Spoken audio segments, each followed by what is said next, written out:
하겠습니다. 제가 먼저 읽겠습니다. 여호와께서 또 모세에게 말씀하여 이르시되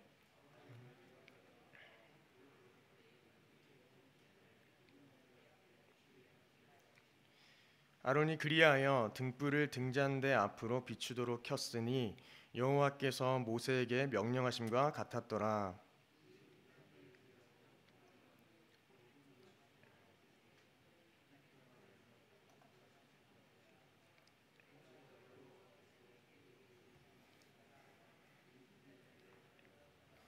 여호와께서 모세에게 말씀하여 이르시되 너는 이같이 하여 그들을 정결하게 하되 곧 속죄의 물을 그들에게 뿌리고 그들의 전신을 삭도로 밀게 하고 그 의복을 빨게 하며 몸을 정결하게 하고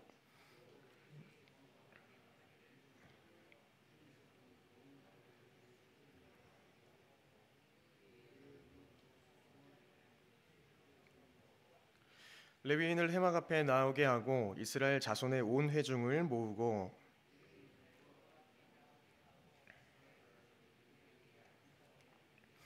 아론이 이스라엘 자손을 위하여 레위인을 흔들어 바치는 제물로 여호와 앞에 드릴지니 이는 그들에게 여호와께 봉사하게 하기 위함이라.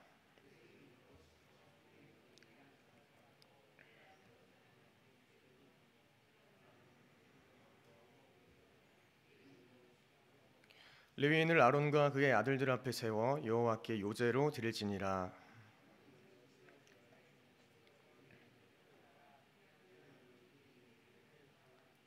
내가 그들을 정결하게 하여 요제로 드린 후에 그들이 회막에 들어가서 봉사할 것이니라.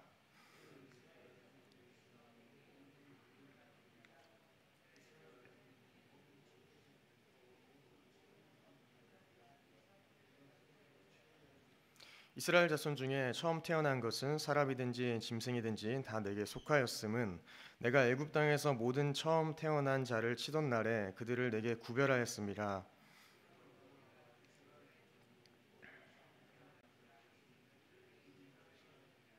내가 이스라엘 자손 중에서 레위인을 취하여 그들을 아론과 그의 아들들에게 주어 그들로 회막에서 이스라엘 자손을 대신하여 봉사하게 하며 또 이스라엘 자손을 위하여 속죄하게 하였나니 이는 이스라엘 자손이 성소에 가까이 할 때에 그들 중에 재앙이 없게 하려 하였음이니라.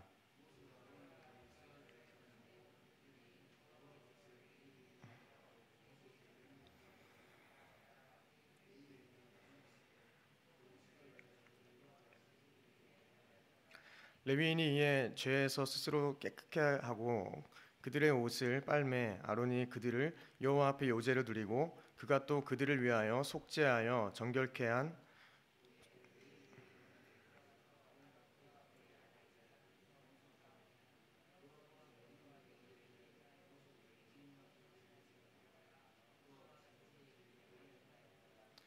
여호와께서도 모세에게 말씀하여 이르시되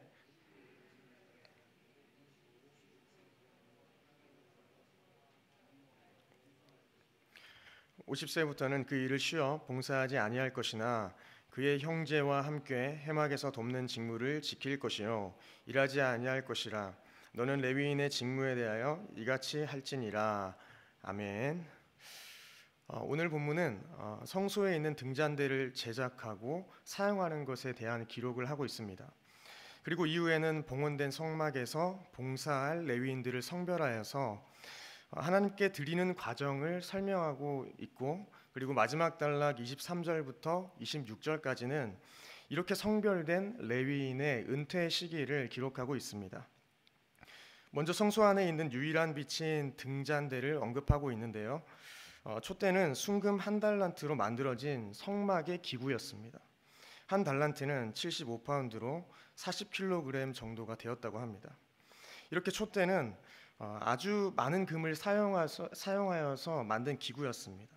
그리고 7개의 가지를 지닌 나무의 모양을 했다고 해서 창세기 2장과 3장에 등장하는 생명나무를 상징하기도 한다는 것입니다.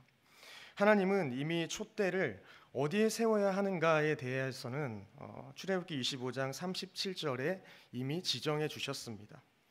26장에 의하면 촛대는 이 성소의 남쪽에 세워졌다는 것입니다. 그리고 이어서 오늘 본문은 이 촛대의 빛이 어디로 향해야 하는가에 대해서 이렇게 이야기하고 있습니다. 2절을 보시면 아론에게 말하여 이르라 등불을 켤 때에는 7 등잔을 등잔대 앞으로 비추게 할지니라 라고 이 방향을 제시하고 있는 것이죠. 그래서 등잔대 앞 이 건너편 북쪽에는 진설병이 전시되어 있는 상이 있었습니다. 그리고 이 상 위에는 이스라엘의 12지파를 상징하는 12개의 얇은 빵이 놓여 있었습니다. 자, 여기서 빛은 이 여호와의 영광스러운 임재를 상징하고 있습니다. 성도 여러분, 이 촛대는 가장 기본적인 이 역할은 진설병에 항상 빛이 임하게 하는 것, 진설병에 항상 빛이 있게 하는 것이었습니다. 이것이 무엇을 의미하겠습니까? 어느 주석가의 말처럼 촛대는 이 진설병과 한 쌍이 되어서 자기 백성들에게 항상 생명의 빛과 그리고 빵을 주시는 그 하나님의 은혜를 상징하고 있다는 것입니다. 등잔대로부터 나오는 이 빛이 성소 전체를 비추는 유일한 빛이듯이 우리의 삶을 인도하시고 밝게 비추는 빛도 하나님 한 분이시다라는 것을 잘 보여지는 그러한 구절인 것입니다. 신약은 예수님이 세상의 빛으로 오셨다고 이야기하고 있습니다. 요한복음 8장 12절을 보시면 예수님께서 또 말씀하여 이르시되 나는 세상의 빛이라 라고 이야기하고 있습니다. 또한 이와 연관하여서 주님의 제자들도 주님을 따르는 거룩한 주님의 성도들도 세상의 빛으로 살아야 한다는 것을 또한 보여주고 있습니다. 마태복음 5장을 보시면 너희는 세상의 빛이라 라고 또한 이야기하고 있는 것입니다. 그러면서 이후의 구절에 보면 산 위에 있는 동네가 숨겨지지 못할 것이다 라는 것입니다. 그렇습니다. 저희들은 빛된 삶을 하나님께서 살아 계시다는 것을 숨기지 못할 살아있는 증거가 되는 저희들의 모습이 되어야 한다는 것입니다.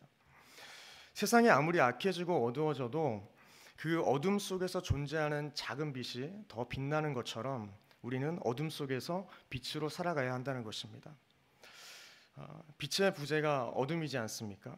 그러니 저희가 빛 대신 예수 그리스도를 가까이 할 때에만이 저희가 빛된 삶으로 나아갈 수 있다는 것을 기억해야 하는 것입니다. 나는 세상의 빛이다. 그리고 너희는 세상의 빛이다. 저희는 이 말씀을 기억해야 할 것입니다. 그래서 2023년도도 저희가 먼저 빛 대신 주님을 바라보면서 세상을 밝히는 등잔대가 되어서 하나님의 임재와 그리고 현존하심을 드러내는 그러한 삶으로 나아가기를 소망합니다. 다음 5절부터 26절까지는 이 레위 사람들의 취임식입니다. 잘 아시겠지만 이 민수기가 시작된 이후로 지금까지 레위 사람들은 특별히 취급되어 왔습니다. 그들은 이스라엘 전체 인구 조사에서도 제외되었고 3장과 4장에서는 그들만의 특별한 인구 조사와 성막 사역에 대해서 언급한 것을 저희가 볼 수 있습니다. 그리고 오늘 본문에서는 이 레위 사람들의 봉헌식과 그들의 이스라엘 진에서의 위치에 대하여서 또한 언급합니다. 성도 여러분, 이 촛대가 좋은 위치에 있어야 그 빛으로 온 성막을 밝히지 않습니까? 그런 것처럼 이 레위 사람들이 이스라엘 진 중에 좋은 위치에 있어야 제 역할을 수행할 수 있었습니다. 저자는 이 사실을 강조하고 있습니다. 그래서 14절과 16절 그리고 19절을 한번 보시면 14절에 이스라엘 자손 중에서 레위인을 구별하라. 16절에 그들은 이스라엘 자손 중에서 내게 온전히 드린 바 된 자라. 그리고 내가 그들을 취하였다라고 이야기합니다. 19절에는 내가 이스라엘 자손 중에서 레위인을 취하여 그들로 해막에서 이스라엘 자손을 대신하여 봉사하게 하였다는 것입니다. 그리고 이스라엘 자손이 성소에 가까이 할 때에 그들 중에 재앙이 없게 하려 함이라라는 것입니다. 이렇게 12지파들 중에 특별히 부르심을 받고 구분되고 구별되었던 것이 바로 레위 사람들입니다. 이 레위인은 이 이스라엘 백성의 맏아들을 대신해서 여호와를 섬겼다는 것입니다. 자격 없는 이스라엘 백성이 성소 안으로 들어오지 못하도록 이 성소를 보호하는 것을 통해서 백성 전체에게 재앙이 임하지 않도록 하는 것이 이들의 임무였다는 것이죠. 성도 여러분, 이 성막에서 제사장을 돕는 일을 하기 위해서 레위인들은 매우 정교하고 까다로운 그러한 예식을 치러야만 했습니다. 그 순서를 보면 오늘 본문에 잘 나타나 있는데요. 7절에 보시면 정결하게 하는 이 속죄물을 온몸에 뿌려야 했습니다. 그리고 7절에 온몸에 털을 삭도질을 합니다.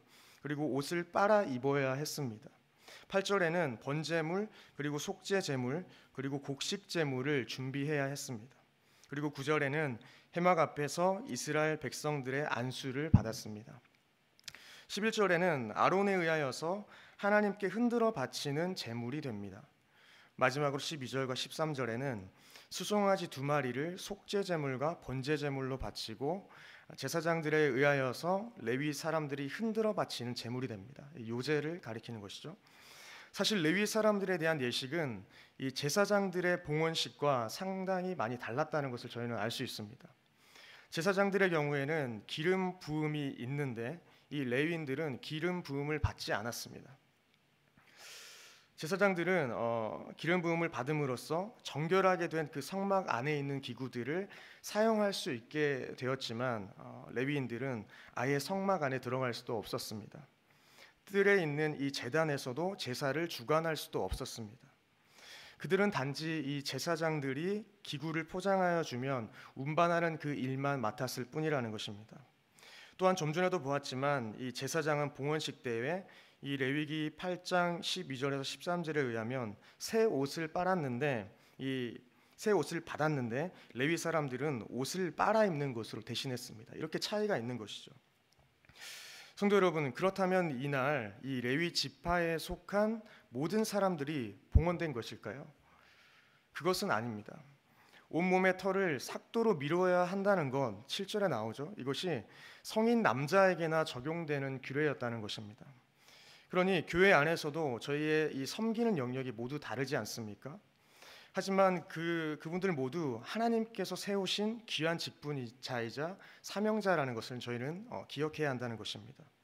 이날 레위 사람들은 2차례나 흔들어 바치는 예물이 되었습니다. 이 내용은 11절과 13절에 등장합니다. 먼저 성막과 백성 앞에 서 있던 레위인들이 흔들어 바치는 예물이 된 것은 이스라엘 백성들이 그들에게 손을 얹어 그들이 이스라엘 공동체를 대표하여 하나님을 섬기도록 구별되었다는 그러한 뜻입니다. 그리고 두 번째는 아론과 제사장들 앞에 서 있던 이 레위인들이 흔들어 바치는 제물이 된 것, 이것은 앞으로 이들이 아론과 제사장에게 제물로 바쳐져 그들의 사역을 보자 할 것이다. 그들의 사역을 보자 할 것을 확인하는 예식이라는 겁니다. 쉽게 말해서 이들은 이 날에 산 제물이 되었다는 것입니다. 성도 여러분, 저희의 삶 또한 그리스도 안에서 나는 날마다 죽고 예수 그리스도로 사는 그러한 산 제물이 되는 그러한 은혜가 있기를 소망합니다.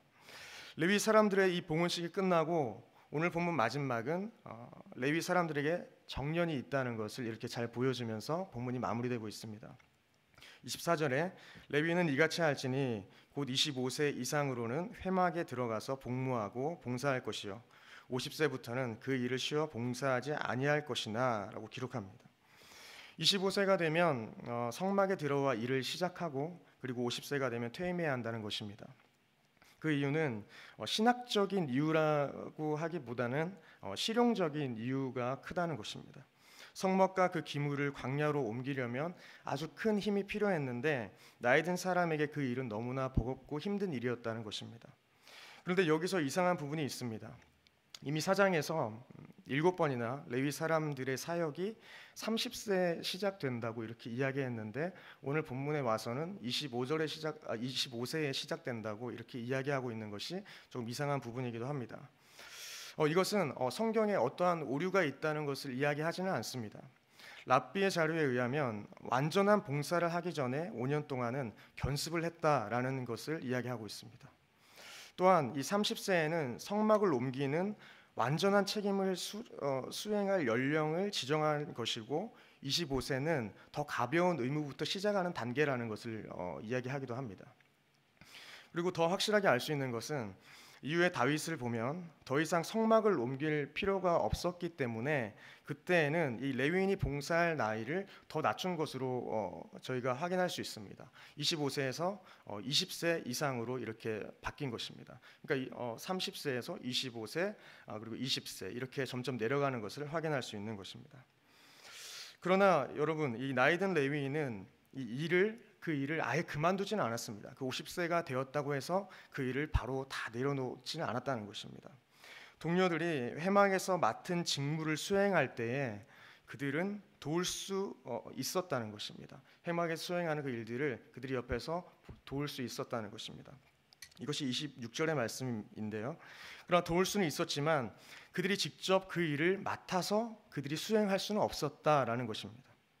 이것은 한 발 물러서서 도울 수 있는 부분은 돕는다는 의미가 되기도 하겠죠. 그래서 성도 여러분, 이 은퇴한 많은 사람들은 사실 교회나 공동체 봉사를 그만두고 여가를 즐기고 싶어 하는 것이 인간의 마음이지 않습니까? 열심히 했고 수고했으니 이제 내가 조금 쉬어야 되지 않나, 이런 생각들을 많이 하기도 합니다.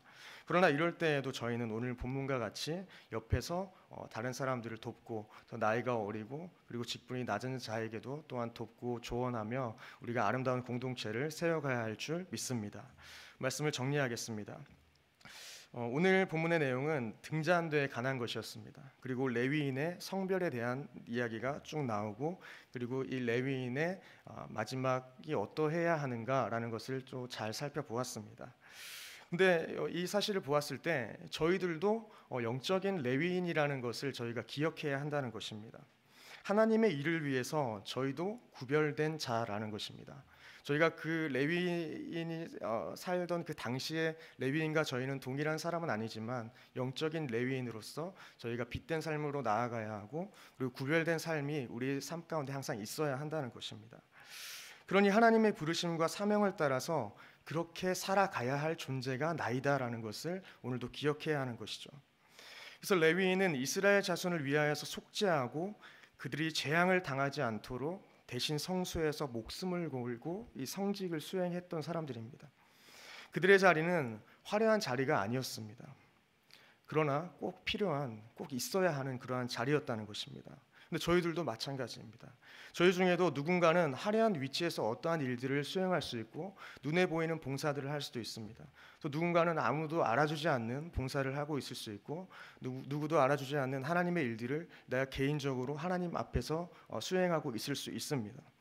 그러나 저희가 어느 자리에 있든지 무슨 일을 하든지 그것이 중요한 것이 아니라 그 각자에게 부르신 자리에서 거룩하고 정결한 삶의 본이 되어야 한다는 것입니다. 원하기는 저희의 가정과 그리고 일터와 교회에서 거룩한 부르심에 합당하게 살아가는 저와 성도님들 모두 되기를 소망합니다. 기도하겠습니다.